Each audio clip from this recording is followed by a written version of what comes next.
All right.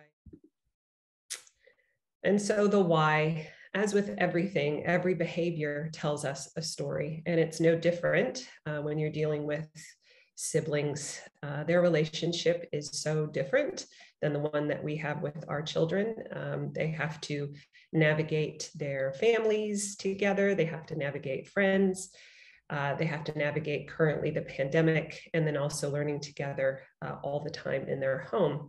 And so we want to dig deep and figure out what's going on with our children and their relationships.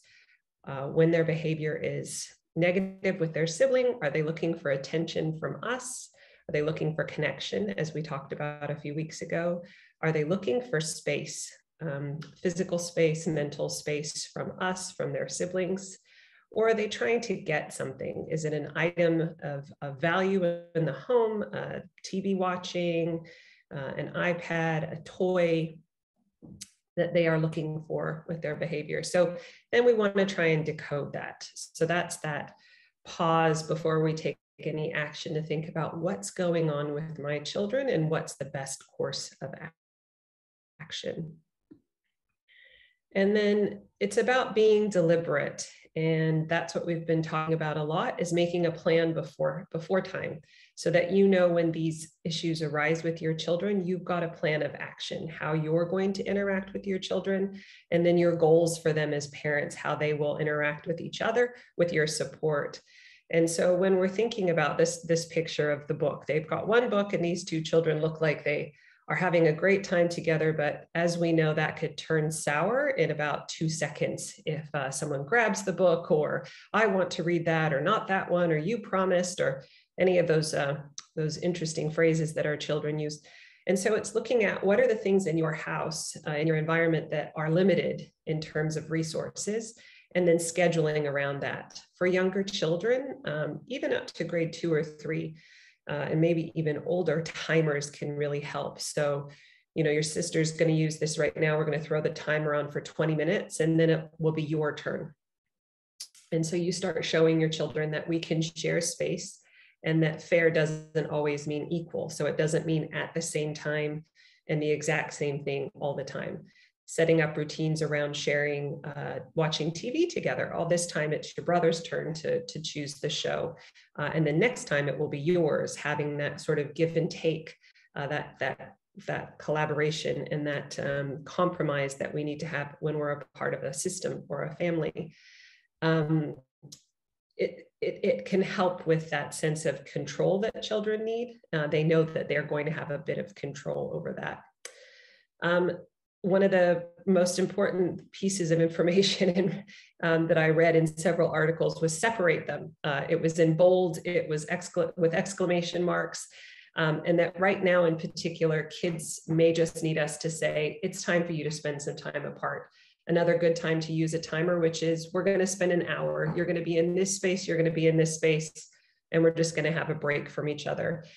Because we are together all the time because of distance learning, or at least our children are, even if the grown-ups have gone away to work, they need space from each other, and parent mandated space can be a really helpful thing. And trying that and then seeing how your children react to each other after they've had a decent amount of time away from each other. It's not punitive. It's just to give an enforced break from each other. They all need their own time and their own space. And then the last one, which can be really hard for us right now, but it's trying to schedule one-on-one time with each child when possible, so that they know that they're going to get time with you, and that may help decrease a little bit of the connection seeking or attention seeking behavior when they're arguing with one of their siblings. Please know that if you have any questions or comments, or want to share some of the struggles that you're having with your children, please put those in the chat, and we can read through those and maybe talk about them as we go on. So age-appropriate ways for sharing items and times. I chose this picture because these two children are clearly not extremely close in age. And so the older boy is going to have some different desires and wants and needs than the younger child. And we know at times that we expect older siblings to behave really well with your younger siblings and include them in play and let them use your toys. And we need to be mindful of the fact that, again, they need space from each other, and they need, some things may just be the older child's, where it's about respect and respecting their space and their items. And so beginning to teach that as we live in a family together, we need to be respectful of each other's things. Some things are shared, and some things it's okay that they just belong to that one person. Positive reinforcement and encouraging connection. So kids love to be caught doing the right thing. And sometimes it can feel hard to catch our children doing the right thing, but capitalize on it when you see it, especially when they're having a positive sibling interaction. You can ham it up, make it a big deal. Wow, that was great the way you supported your sister. I really appreciate that. It goes along with the values of our family of being kind to each other. Thank you for doing that. That was just made my day. And then encouraging those connections. It might be whispering to one of your children about the other sibling. Right now, Danny's having a really tough time, and I know that when you're near him, he does a lot better. So maybe you might want to consider that today, that he's just struggling a little bit, and we need to support him. And again, you're teaching your children that in a family, we support each other, not just the grown-ups supporting the children, but the children can help each other. And then celebrating differences between your children. So really highlighting the things that each child is good at and looking at those strengths and ways that they can support each other. So our children are studying and learning around each other right now, and some may be stronger readers or writers or in math, or they may be big thinkers, and UOI is just no problem for them. And it could be a good time to talk about that. Hey, what was happening in your UOI lesson today? Maybe your brother could grab a few of those questions from you, or, I saw you were working on that math problem, and maybe that's something we could support each other with. And it helps celebrate the diversity in our family of strengths.